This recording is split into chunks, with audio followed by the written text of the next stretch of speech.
If you see me squinting or my vision veering off a little bit from the middle of the camera, it's because I failed an adult task, which was order my contacts, so hopefully I'm looking at the camera right now. Hello everyone, welcome back to my channel. Thank you for tuning in to another Rina K YouTube video. So for today's video, I'm kind of in the same boat as I was when I made that spice rack video, and I want to do something for my house, but also do it with stamping. So today I decided to make some wall decor for my living room downstairs, which has nothing on it. So I will be using the Wreath builder to create kind of a chakra-like pattern. I don't know how many of you are familiar with the chakra energy and stuff like that, but it looks like this. They have like all the different colors that represent each thing, and I was painting last night with my friends for girls' night, and we made these canvases that we didn't really know what to do with. So I'm going to use mine to create a design using a bunch of different wreaths that I made for each chakra element. I will also be showing you guys how to create a look using only 2 ink pads of the same color, a darker one and a lighter one, and a black ink cube. So you can create really cool looks with very limited colors, so I'll be showing you how to do that in this video. So a lot to look forward to, a lot to do, so let's get into it. So if you guys want a tutorial on these ones, there will not be one because I do not remember how I did these.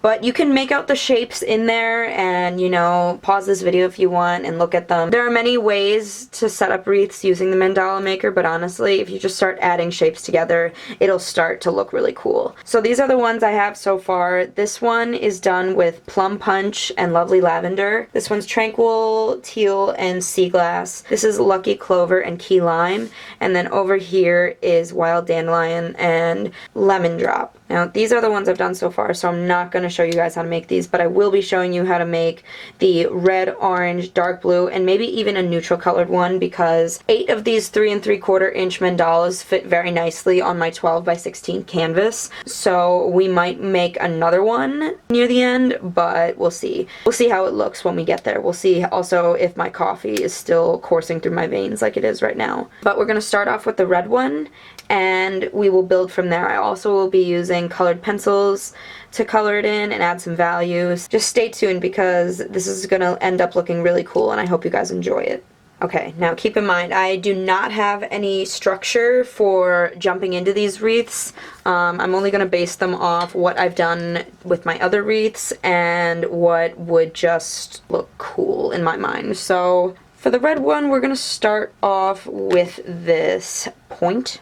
And I like to start all of my wreaths for this set slightly above this horizontal line right here, because that will give you a nice wreath shape. You just kind of got to mess around with where the placement is if you want them to be touching or next to each other or whatever you want. So I'm going to start by taking the Coral Reef color.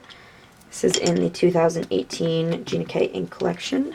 If you guys watched my videos before, you probably know my system for making wreaths, but if you haven't, I always start in square orientation and I go all the way around the circle with both diamond orientations and square orientations to get a full closed pattern. So next thing we're going to do is we're going to take this tiny point. In my last video I referred to this shape as point with cheeks, and I think that's the perfect description for it personally, because I think that's how I designed it to look. And we're going to place that over these intersecting points coming off the angle point. I'm going to use the word point a lot in this video, so brace yourselves.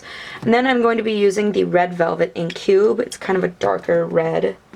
And if there's a little spot right there, just forget about it. It will be a reminder to my friends when they're looking at this downstairs that that test you just failed, there's no going back.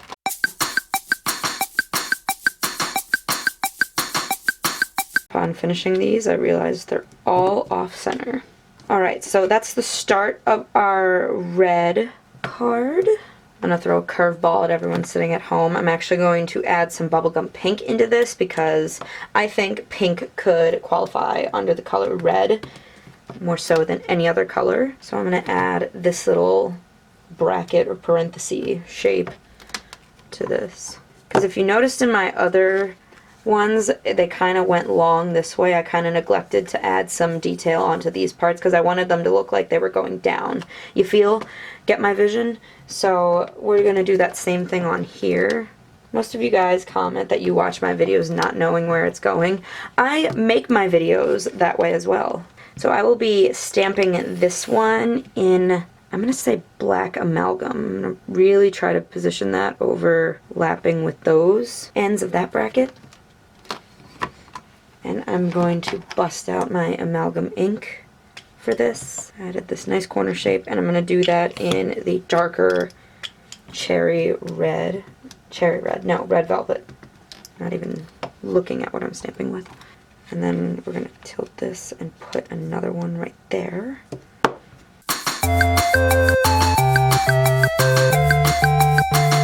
Don't worry, it looks a little questionable right now. It'll look cooler when we color it in. And now I'm going to put a red dot at this end, and we're going to make something in the middle. Okay, I'm starting to warm up a little bit.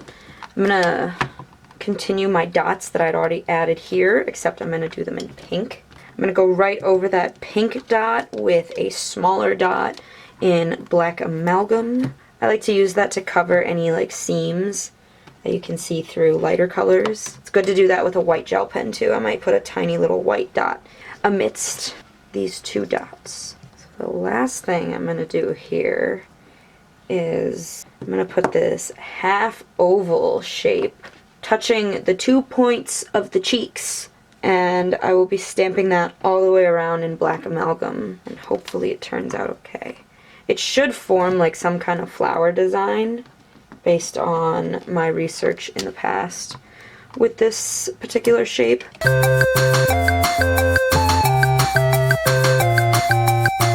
So what I'm going to do now is I'm going to color this and possibly add a little more detail here and there, but I'll tell you what I did. So if you want to create this look, you can. But I'm going to quickly color this in with colored pencils and blend it all pretty, and then show you the finished product so we can move on to the next one. So here is my finished red wreath that I made. I added a little bit more stamps right here. I just added 4 little dots on both sides.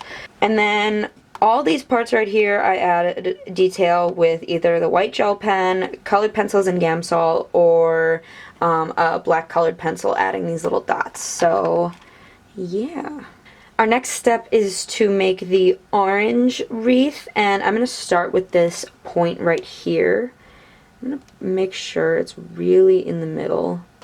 And I'm just going to stamp this in Tangerine Twist on this side and the flip side. So I'm only going to do 2 of these.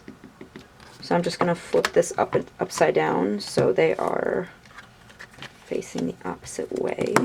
Now here is a circle stamp, and I'm not going to stamp this yet. I'm just going to use it as like a frame of reference of where I want my next stamp to go. I think I'm going to do this like half oval shape that we used on the last one. And this one we're going to do in Peach Bellini.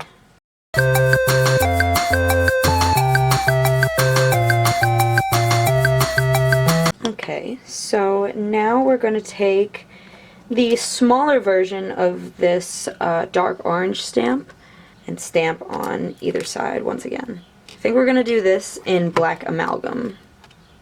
Now I think we're going to go ahead and do this circle one. This is giving me Halloween vibes. Last night I watched the movie Hocus Pocus, and I realized I've gotten older since that movie came out, and it's not as good. Next up, I put our parenthesis sign right over here in Tangerine Twist. I'm going to continue that around. It's amalgam ink. Almost made a horrific decision. Oh! Look how well that fit! So I've finished that, and now I'm going to go ahead and go around with the medium-sized dot inside of the Peach Bellini right here. And then I'm going to place the larger dot right here at the same time. It's possible. And I'm going to be using black amalgam once again for that. Okay, so we're going to come in hot with this. Okay, so we're going to come in hot with this flower centerpiece. I'm going to stamp this in Tangerine Twist. I thought about Peach Bellini, but if I'm going to be coloring it in and adding shading, I should probably go with the darker color. See, I think things through sometimes. I think it's off-centered, just barely, but that looks good. And I think we're going to put a little stamp betwixt these leaves. So as I'm filming this, I can hear a small animal moving in the ceiling above me. It sounds heavy. I'm just gonna think about happy things while hopefully it runs away. In addition to adding these little points right here, I added a circle and a square turned on its side. I'm finishing this off in Tangerine Twist. And then I think we'll be ready to color. So here is my finished orange chakra, and now we are going to move on to the darker blue one, and then I will decide if I'm even going to do a black one because this is already taking a while, but you know what, I still might have to do it because I'm very intrigued to see what a neutral one would look like. And you know what, if you're not buying the chakra and you don't want to decorate your house, slap a boo on there and it's a Halloween card. Okay. So we're going to start off with the darker blue one. I think I'm going to attempt to do this with some squares. Haven't used the squares that much since getting this set, as you can see from its pristine condition. But we're going to start with the darker blue I'm using in the navy. I'm sure this ink will stain it quickly. Just stain the paper. Okay, we're just going to forget about that. Okay, I'm approaching this one a little bit more gently compared to that last one, knowing how vibrant this ink is when it stains, so just move with caution if you're using in the navy anytime soon. Okay, now I don't understand why those don't line up exactly at the base, but we're not going to worry about that because you're not of the time and or patience anymore too. That one definitely looks used now. So we're going to go right in with this long pointy point in the blue denim color. So I've decided to go with a little yin-yang kind of look here. And I'm going to stamp this little thing right there. Then we're going to put something right here in the center. I think I'm going to do a little black circle because I think that'll fit nicely. Yes. So I went ahead and added the circle in the center as well as some dots in our long point. And now I'm taking the tiny square and I'm putting it along all the seams of the squares.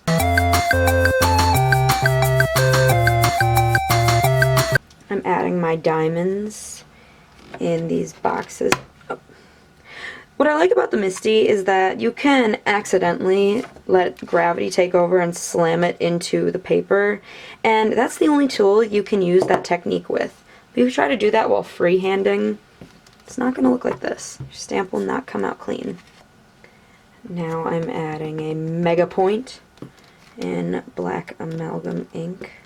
I'm going to sub in a new color. This is blue raspberry, and I'm going to do a smaller point within the mega point, a lighter blue.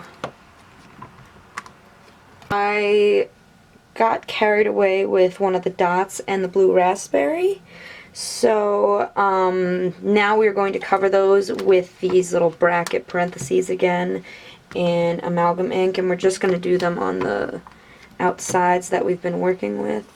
It's easy to get into a groove with this stamp set. Oh, thank you, motorcyclist, for going by my window. Okay, so those were the last couple embellishments that I added. I'm cutting myself off. I'm not going to do any more.